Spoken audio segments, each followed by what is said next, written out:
I've been learning a lot about how people feel about their podcast process and where they feel they spend the most time.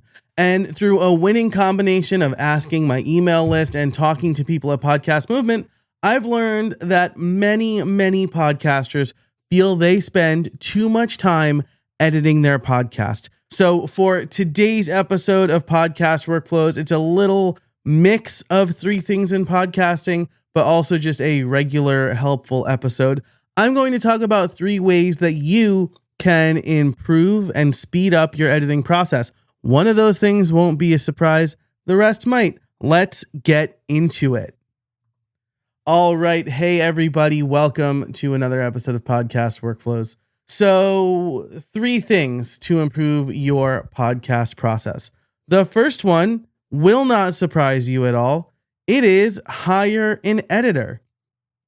Editing is the easiest thing to save time on, which is good news, but the bad news is that you'll have to make a financial investment. I think every podcaster, almost, I'll say 99.9% of them, should hire an editor. There is, for most podcasters, little to no benefit to editing your own show long term. I think maybe edit it in the beginning. You have the skill, you'll know how to speak the language, and you'll know what you want from your editor, right? You'll be able to communicate with them more easily. But hiring an editor will free up so much time. I read a stat that it's like for every finished minute, it takes 4 minutes of post-production work. So if you do a 30-minute podcast, you're looking at 2 hours of post-production work. Imagine what you could do with those 2 hours. You could record 3 other 30-minute episodes, right? So I think the best thing for most people to do is hire an editor. This is a hill I will die on. But I also recognize that I cannot force people to spend money if they don't want to. And I should also say this. There's one more thing that I should mention here. I recognize that there are people who want to have a podcast and maybe they can't afford to hire an editor. So I want to make this clear. If you're a student, if you're a hobbyist, if you're just messing around with friends, you and your friend you want to have a phone call every week and catch up and whatever, that's fine. I'm not talking to you. I mean, especially if you're like a hobbyist or you're just killing time, like just recognize that if you're not doing it for the downloads, you're doing it just for fun. That's great.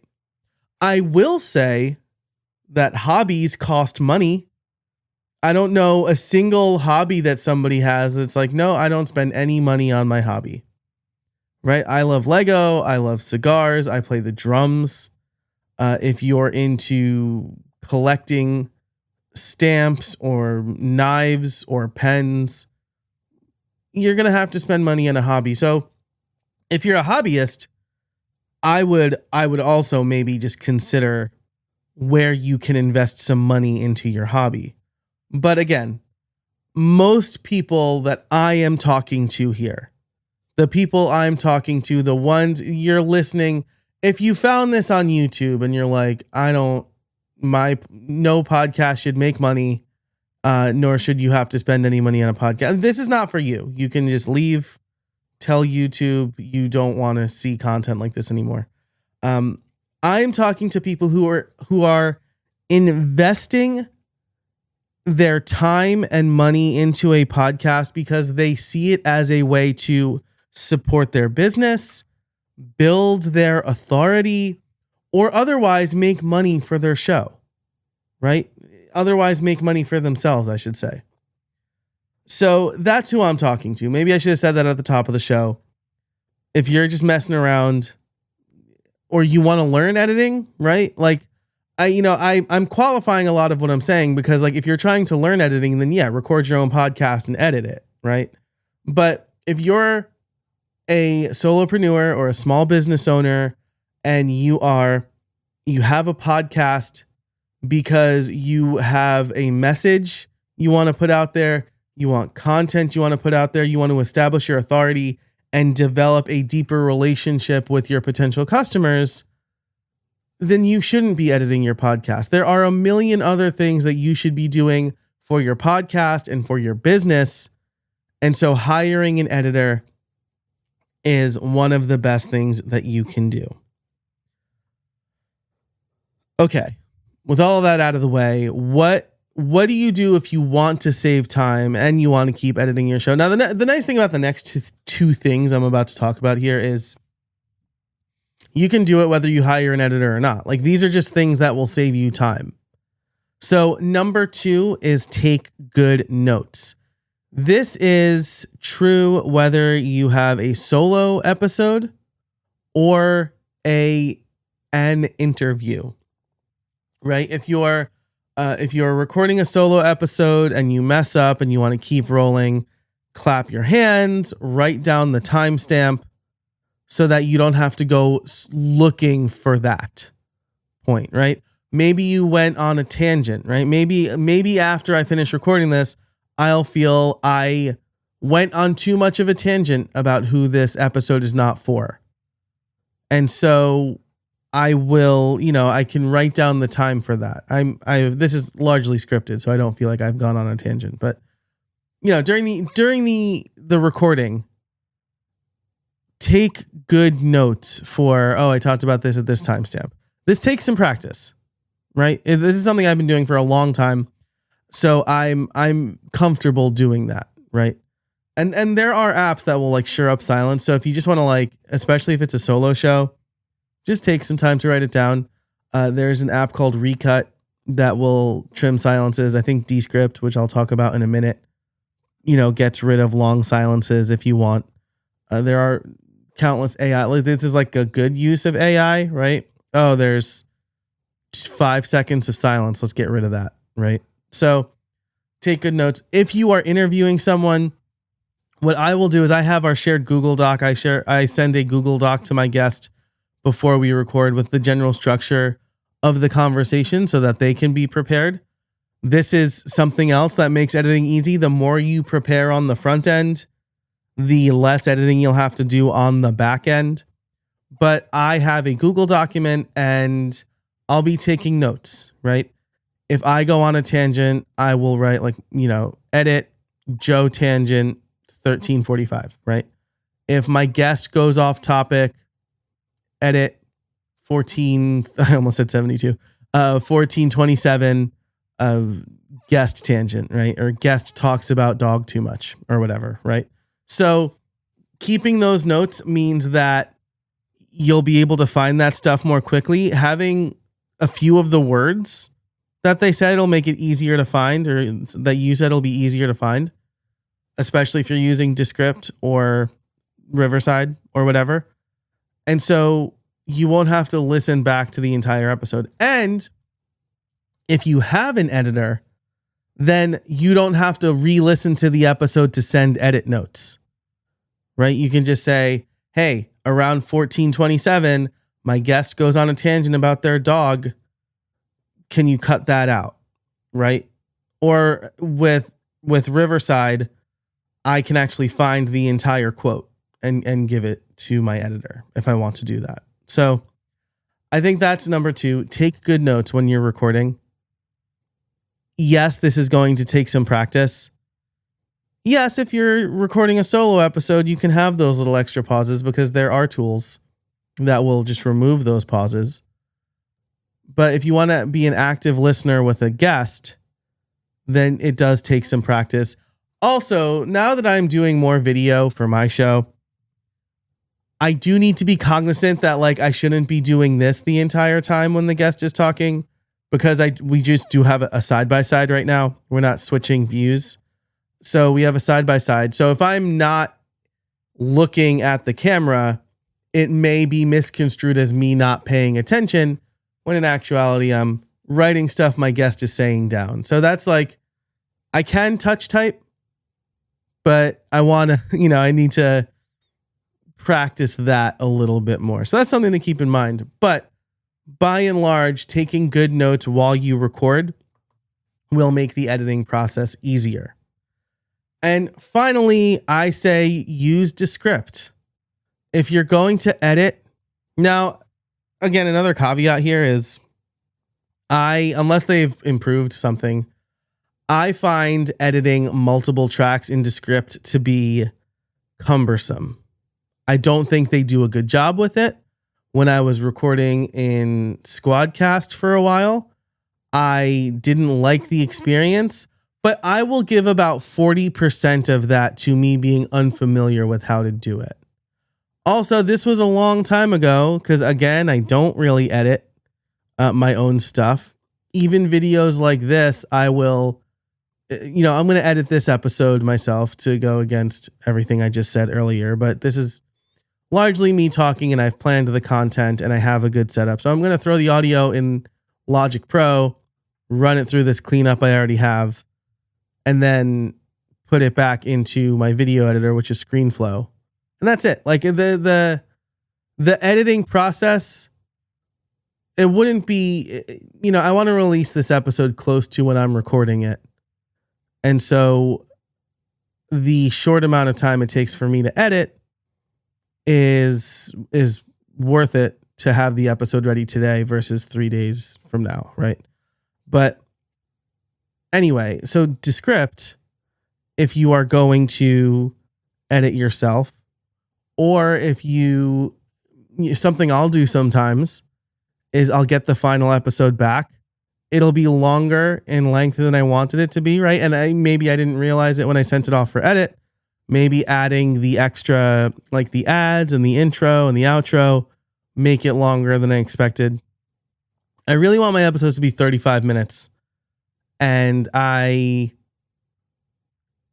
get close to that. If it's over 40 though, I want to find some stuff to trim. And so because I've taken really good notes, I will just load the file that my editor sent me into Descript. And I will look for, we had a conversation about fountain pens here that didn't apply to what we were talking about. And I'll just delete that and export it again. So there, if you do hire an editor, but you want to put some finishing touches on an episode, Descript is a really good way to do that. Especially because you do have that final file, so you don't have to line up additional tracks. But if you're going to edit yourself, then Descript is really good for a lot of reasons, right? It can easily remove long silences. It can remove filler words, which I don't think I am more likely to remove repeat words than filler words. I think an here and there is fine. I think if there's 4 ums in a row, then you want to fix that, right? But people say in real life, and if it's not scripted, there's a difference between something feeling scripted and something being too casual. And an here or there is fine. I think it's a judgment call. If it's too many ums to be distracting, then you want to edit some of those out.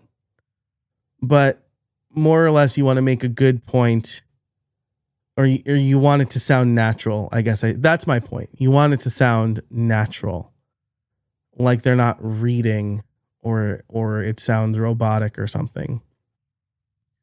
But Descript is really good for that stuff. And then making basic edits. So I will end with a little bit of a story because I am familiar with editing and I have a process on my computer for editing, but I also have really good equipment. And so I thought that was doing most of the work for me.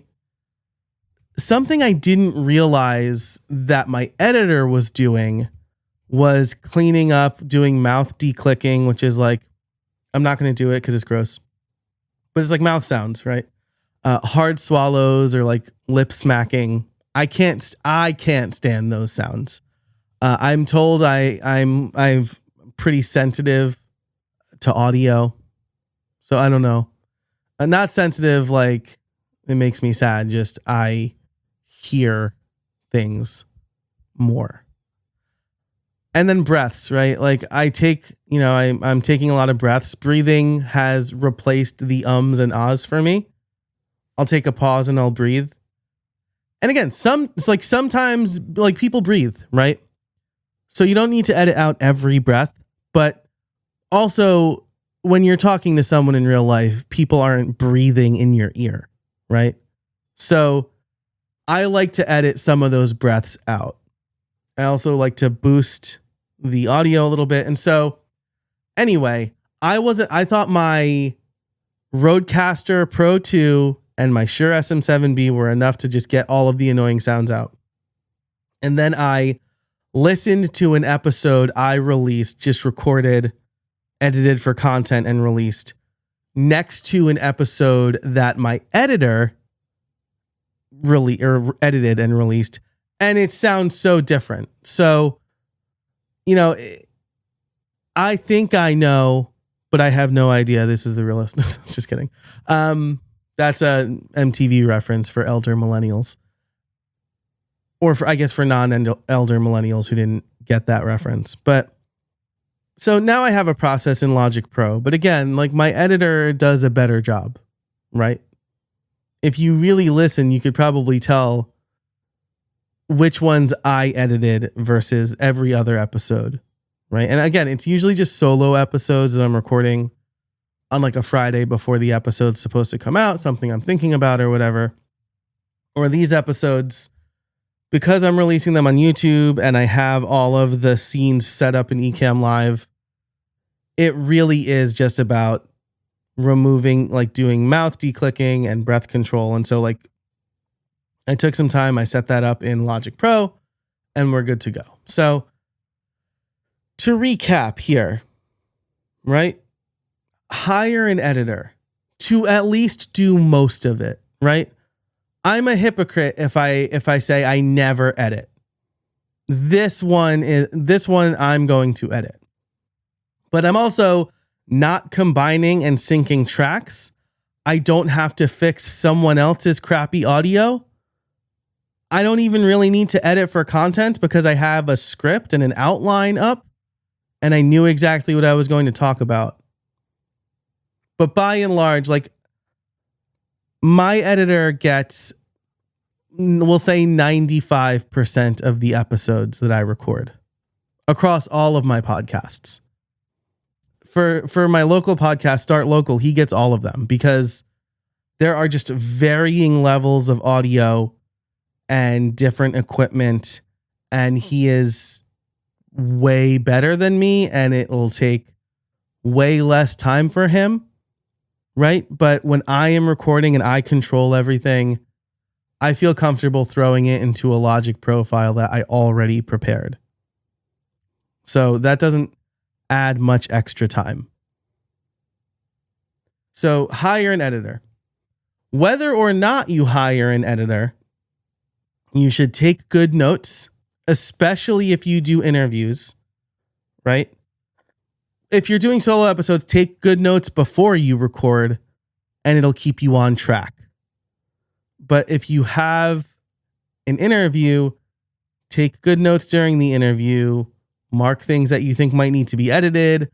When there's over talking, if the guest says something you think would be a good cold open, stuff like that. And then finally, use Descript. This is not sponsored by Descript. I'll have like an affiliate link in the description probably. I use Riverside to record because I think that Riverside is better than Squadcast, which Descript owns. But as far as editing, especially basic edits or content-based edits, Descript is where it's at. It's really good. I think like Riverside has a built-in edit by transcript feature as well, but I don't think it's as good as Descript's. And that's why I'm using both. So use Descript if you're going to edit yourself. Okay, that's it for this episode of Podcast Workflows. I hope you enjoyed it. Let me know if you have feedback. Leave, and you're listening in Spotify or YouTube, you can leave comments right on the episode. If you're not listening in those places, you can go to podcastworkflows.com/feedback to leave a text or audio note. So again, that's podcastworkflows.com/feedback. Thanks so much for listening. And until next time, I can't wait to see what you make.